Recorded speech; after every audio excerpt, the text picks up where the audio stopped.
യേശുമിശിഹായെ സ്തുതിയായിരിക്കട്ടെ. ഇന്ന് കത്തോലിക്ക തിരുസഭ സകല വിശുദ്ധരുടെയും തിരുനാൾ ആഘോഷിക്കുകയാണ്.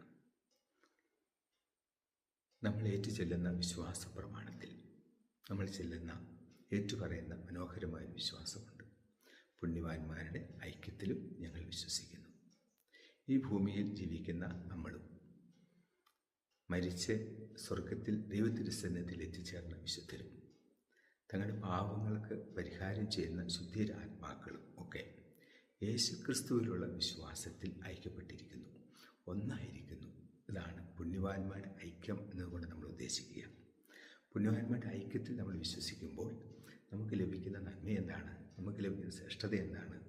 നമ്മുടെ ഈ ലോക ജീവിതത്തിലെ കഷ്ടപ്പാടുകളും ക്ലേശങ്ങളും ദുഃഖങ്ങളും സഹനങ്ങളും ഒക്കെ നമ്മൾ ഏറ്റെടുത്ത് ജീവിക്കുമ്പോൾ നമ്മൾ ഒറ്റയ്ക്കല്ല എന്നും നമ്മുടെ കൂട്ടത്തിൽ നമ്മളെ സഹായിക്കുവാൻ സ്വർഗത്തിൽ ദൈവപിതാവിൻ്റെ സന്നദ്ധിയിൽ വിശുദ്ധരായൊരു സമൂഹമുണ്ടെന്നും അതുപോലെ തങ്ങളുടെ പാവങ്ങൾക്ക് ദൈവതിരുസന്നിധിയിൽ ശുദ്ധീകരണ സ്ഥലത്ത് സഹിക്കുന്ന ആത്മാക്കളുടെ പ്രാർത്ഥനകളും ത്യാഗങ്ങളും ഒക്കെ നമുക്ക് പിൻഫലമുണ്ടെന്നും അങ്ങനെ ഈ ലോക ജീവിതത്തിലെ നമ്മുടെ ജീവിതം തീർത്ഥാടനം എളുപ്പമായി തീർക്കുവാൻ വിശുദ്ധരുടെയും പുണ്യവാന്മാരുടെയും ഒപ്പം ശുദ്ധീകരണ സ്ഥലത്തിലെ ആത്മാക്കളുടെ സാന്നിധ്യം നമ്മളെ സഹായിക്കുമെന്നും പുണ്യവാന്മാരുടെ ഐക്യത്തിലുള്ള വിശ്വാസം നമ്മളെ ബലപ്പെടുത്തുന്നു.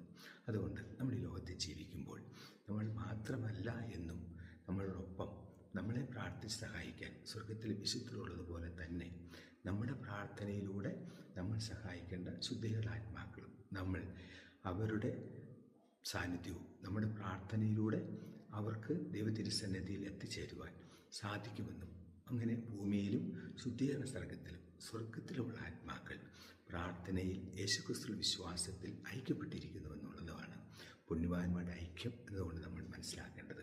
അതുകൊണ്ട് നമ്മുടെ ഭവനങ്ങളിൽ നിന്ന് മരിച്ചുപോയ പ്രിയപ്പെട്ടവരായ എല്ലാ വിശുദ്ധാത്മാക്കളെയും ശുദ്ധീകരണ സ്ഥലത്തുള്ള ആത്മാക്കളെയും സ്വർഗത്തിൽ ദൈവതിരുസ്ഥല ആത്മാക്കൾ ഒപ്പം ഐക്യപ്പെട്ട് ഈ ലോകത്തിലെ തീർത്ഥാടനം യേശുക്രിസ്തുവിനോടൊപ്പം പൂർത്തിയാക്കാൻ നമുക്ക് പ്രത്യേകം പ്രാർത്ഥിക്കാം. എല്ലാ വിശുദ്ധരും പുണ്യവാന്മാരും നമ്മളെ സഹായിക്കട്ടെ. ഇന്നത്തെ ദിവസം അവരെ പോലെ ദൈവത്തിരുസ്ഥലിൽ എത്തിച്ചേരുവാൻ വിശുദ്ധരായി ജീവിക്കുവാൻ നമുക്കും പ്രാർത്ഥിക്കാം, പരിശ്രമിക്കാം. വിശുദ്ധ നമ്മളെ അനുഗ്രഹിക്കട്ടെ, ഇപ്പോഴും എപ്പോഴും എന്നേക്കും. ആമേൻ.